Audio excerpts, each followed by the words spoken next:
Hello friends. स्वागत करता हूं आप सबका मेरे इस YouTube channel let's learn English पर। दोस्तों, आज मैं आप लोगों के लिए एक नया पैसेज लेकर आया हूं, एक नया स्टोरी लेकर आया हूं जिसे हम लोग हिंदी में ट्रांसलेट करना सीखेंगे।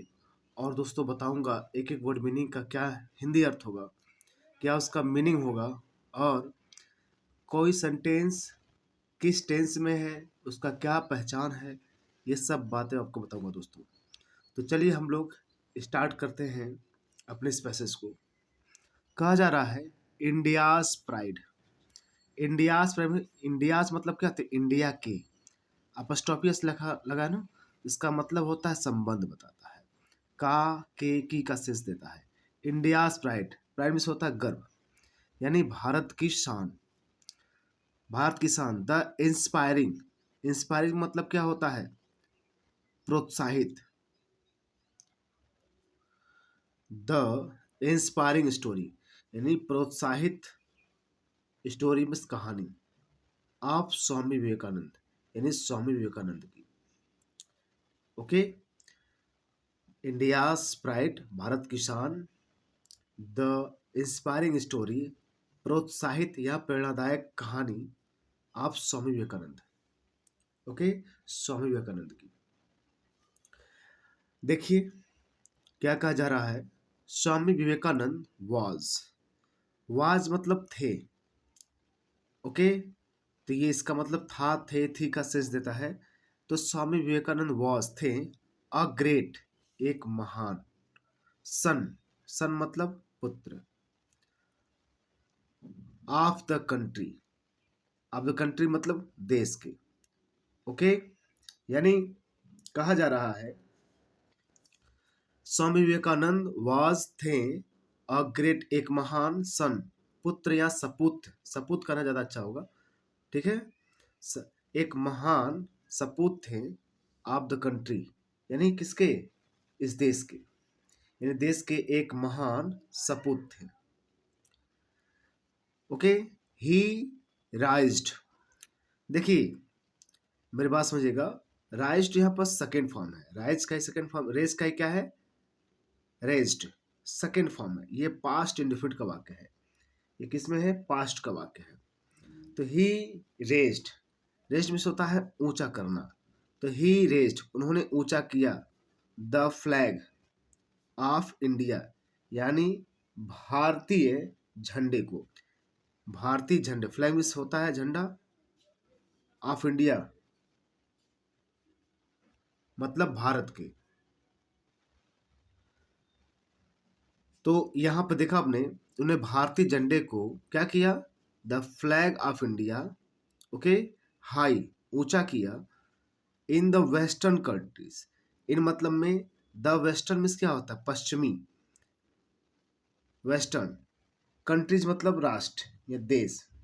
ओके, यानी पश्चिमी देशों में, इन द वेस्टर्न कंट्री यानी पश्चिमी देशों में, ही रेज्ड, उन्होंने ऊंचा किया, द फ्लैग ऑफ इंडिया, भारतीय झंडे को, हाई, ऊंचा। भारतीय झंडे को क्या किया? उन्होंने ऊंचा किया, इन द वेस्टर्न कंट्रीज, यानी कहां पर? पश्चिमी देशों में। He was born, he was born, उनका जन्म हुआ, into an elite Bengali family in Calcutta. ठीक है। देखिए, ही वॉज बोर्न, बोर्न में से जन्म लेना, तो ही वॉज बोर्न, उनका जन्म हुआ, into a elite Bengali family. Elite means क्या होता है? संभ्रांत होता है, यानी संपन्न परिवार होता है। संभ्रांत, बंगाली फैमिली यानी बंगाली परिवार, यानी बंगाली परिवार में उनका जन्म हुआ। इन कैलकाता, कहाँ के? कैलकाता के। कलकत्ता के बंगाली फैमिली में उनका क्या हुआ? जन्म हुआ। तो ही वॉज बोर्न, उनका जन्म हुआ, इनटू में एन इलाइट, एक संभ्रांत यानी कि एक प्रतिष्ठित बंगाली फैमिली, यानी कि बंगाली परिवार में, इन कलकत्ता, कलकत्ता में। Okay. He was called, he was called, देखिए पैसिव में है, ये पैसिव में है, वॉज के बाद वर्ब का थर्ड फॉर्म है। कॉल मतलब पुकारना होता है या बुलाना, या कहा जाना।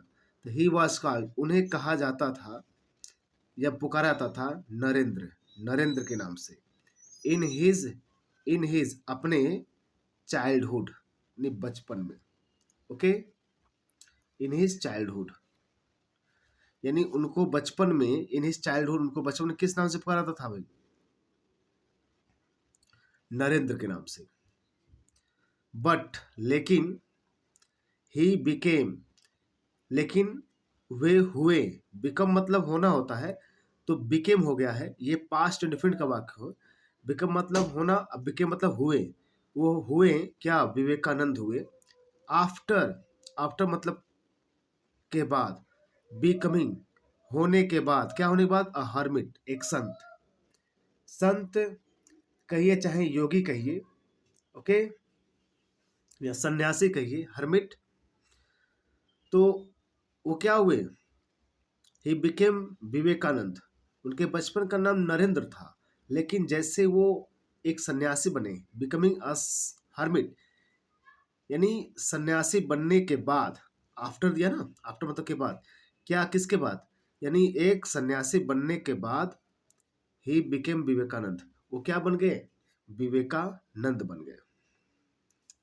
He made a successful attempt, उन्होंने, मेड मतलब किया, ओके, ध्यान दीजिएगा, या ही मेड यानी किया, अ सक्सेसफुल अटेम्प्ट, सक्सेसफुल मतलब सफल, अटेम्प्ट मतलब प्रयास, उन्होंने सफल प्रयास किए।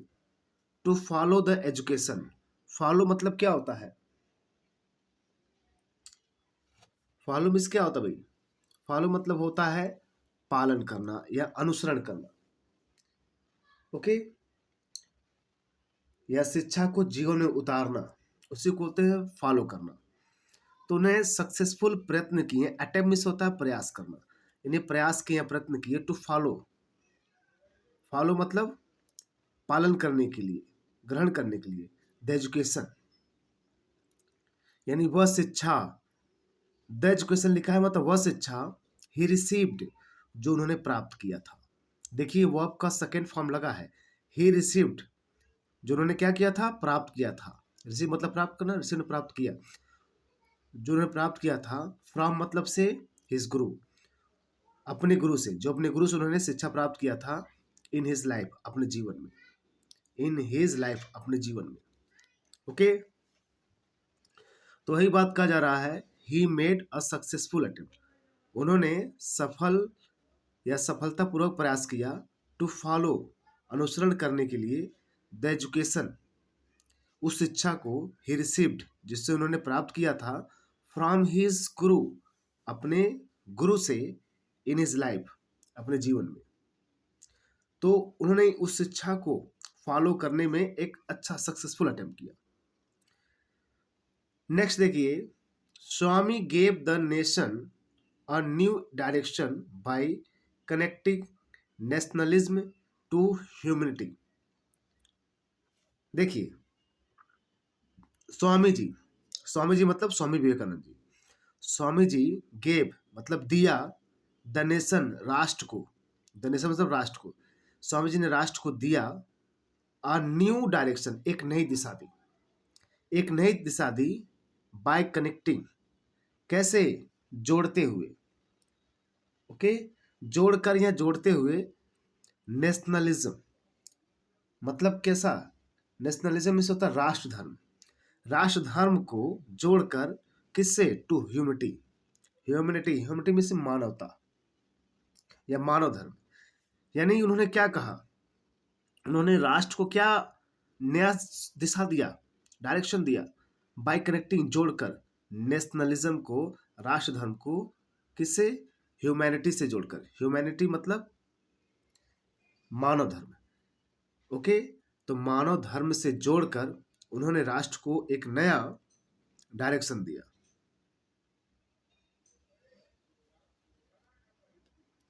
ही attracted the whole world with his knowledge. देखिए, ही अट्रैक्टेड, उन्होंने अट्रैक्टेड किया, आकर्षित किया, ठीक है।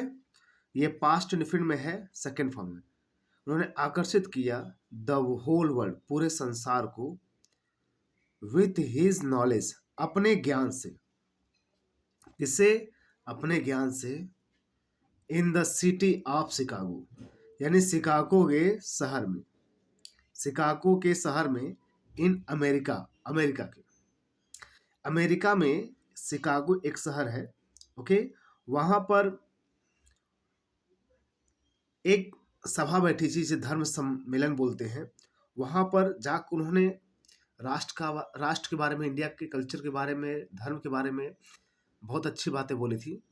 ओके, इसीलिए ये बात कहा जा रहा है कि उन्होंने अपने ज्ञान से ही अट्रैक्टेड, उन्होंने आकर्षित किया द होल, होल मतलब पूरे, वर्ल्ड मतलब संसार, पूरे संसार को, लोगों को आकर्षित किया विथ हिज नॉलेज, अपने ज्ञान से, इन द सिटी, शहर में, ऑफ शिकागो, शिकागो के, इन अमेरिका, अमेरिका में, अमेरिका के शहर शिकागो में जाकर इस नॉलेज को बताया और अपने ज्ञान से होल वर्ल्ड को आकर्षित किया, अट्रैक्ट किया। हिज पर्सनालिटी, उनका व्यक्तित्व, वाज सो जेंटल, ध्यान दीजिएगा, was so gentle, his personality, उनका जो पर्सनालिटी था, व्यक्तित्व, वाज सो जेंटल, बहुत ही जेंटल था। जेंटल मतलब सज्जन। ओके, सौम्य, एंड चार्मिंग, आकर्षक था। उनका पर्सनालिटी बहुत ही सज्जन, सौम्य एवं चार्मिंग, बहुत ही आकर्षक था। दैट की एवरीवन वाज, कि प्रत्येक व्यक्ति, एवरीवन प्रत्येक व्यक्ति या प्रत्येक लोग, वाज इम्प्रेस्ड, इम्प्रेस्ड हो जाते थे, मतलब प्रभावित हो जाते थे, बाय हिम, उनसे, यानी प्रत्येक लोग उनसे प्रभावित हो जाते थे। ओके, तो his personality was so gentle, उनकी पर्सनालिटी बहुत ही सौम्य, चार्मिंग थी, आकर्षक थी। दैट एवरीवन, कि प्रत्येक लोग, वाज इम्प्रेस्ड, प्रभावित हो जाते थे, बाय हिम, इम्प्रेस मतलब प्रभावित होना, खुश हो जाना किसी से देखकर। ओके, उनसे। नेक्स्ट देखिएगा क्या कहा जा रहा है।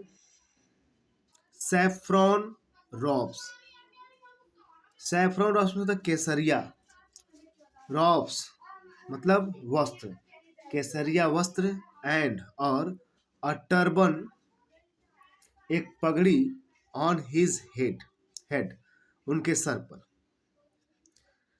टर्बन मतलब पगड़ा, पगड़ी होता है, ऑन हिज हेड उनके सर पर एक पगड़ी, यानी सैफ्रॉन रॉब्स, केसरिया वस्त्र, एंड टर्बन रॉब्स, टर्बन और एक पगड़ी, ऑन हिज हेड उनके सर पर, गेव हिम, गेव हिम मतलब दिया, हिम अ डिस्टिंक्ट मतलब एक अलग आइडेंटिटी, पहचान, यानी उनका पहनावा ही ऐसा था, उनका रहन सहन ही ऐसा था जो बाकी से उन्हें क्या करता था, एक अलग पहचान देता था। देखिए दोस्तों, कहा जा रहा है कि सैफ्रॉन रॉब्स, केसरिया वस्त्र, एंड अ टर्बन एक पगड़ी, ऑन हिज हेड उनके सर पर, गेव हिम दिया उन्हें, अ डिस्टिंक्ट आइडेंटिटी एक अलग पहचान दी। Okay, after recurring, after recurring मतलब होता है रिकरिंग में होता लौटना, तो लौटने के बाद, आफ्टर मतलब के बाद, रिकरिंग तो लौटने के बाद, फ्रॉम एब्रॉड, विदेश, एब्रॉड में होता विदेश। ओके, यानी विदेश से लौटने के बाद, ही सेड, ही सेड उन्होंने कहा। ओके, एक सेकेंड थोड़ा नीचे हो गया है, देखिएगा, after recurring from abroad, abroad में होता है विदेश, यानी विदेश से लौटने के बाद, ही सेट उन्होंने कहा, टू हिज कंट्रीमैन, कंट्रीमैन मतलब देशवासी, तो देशवासियों से कहा, read English, read English imperative sentence है जिसमें क्रिया से स्टार्ट होता है, ये आदेश सूचक वाक्य बोलते हैं। तो रीड इंग्लिश, अंग्रेजी पढ़ो, बट लेकिन, don't become and English man, लेकिन इंग्लिश मैन अंग्रेज मत बनो। ओके, यहाँ पे एन होगा, एंड नहीं होगा, ध्यान दीजिएगा। Don't become an English man. Okay, तो इंग्लिश अंग्रेज मत बनो, इंग्लिश में मतलब अंग्रेज मत बनो, डोंट बिकम मत बनो क्या, इंग्लिश मैन, अंग्रेज मत बनो। तो उन्होंने इंग्लिश पढ़ने के लिए कहा, लेकिन अंग्रेज बनने के लिए नहीं कहा था। Okay, the grateful nation, grateful मतलब होता है कृतज्ञ, किसी ने आपके ऊपर एहसान किया है तो आपके लिए वो क्या है, कृतज्ञ है। द ग्रेटफुल नेशन मतलब कृतज्ञ राष्ट्र, विल ऑलवेज हमेशा, रिमेंबर याद रखेगा, फ्यूचर में ना, तो रिमेंबर में याद रखना, तो विल है तो रखेगा, हमेशा याद रखेगा स्वामी जी को। ओके, स्वामी जी को, यानी स्वामी जी को उनके क्या, कृतज्ञ राष्ट्र क्या करेगा, हमेशा याद रखेगा। ओके दोस्तों, तो ये रहा, हमने क्या किया, इंग्लिश पैसेज का हिंदी में अनुवाद कर दिया दोस्तों, पूरे एक एक वर्ड मीनिंग सहित। सो फ्रेंड, आप इन्हें खुद से लिखिए और ट्रांसलेट करने की खुद से कोशिश करिएगा दोस्तों। ओके, यदि आपको पीडीएफ चाहिए तो मेरे पास ज़रूर कमेंट करिएगा, मैं आपको टेलीग्राम लिंक दूंगा, जहाँ पर मैं जो भी पढ़ाऊंगा वो आपको मैं प्रोवाइड करा दूंगा। ठीक है दोस्तों, तो आपको वहाँ से बहुत फ़ायदा हो जाएगा। तो दोस्तों आशा करता हूँ आप लोगों को समझ में आया होगा, यदि अच्छा लगा होगा तो वीडियो जरूर लाइक करिएगा। मेरे साथ बने रहने के लिए आप लोग का बहुत बहुत धन्यवाद। मिलते हैं नेक्स्ट वीडियो में।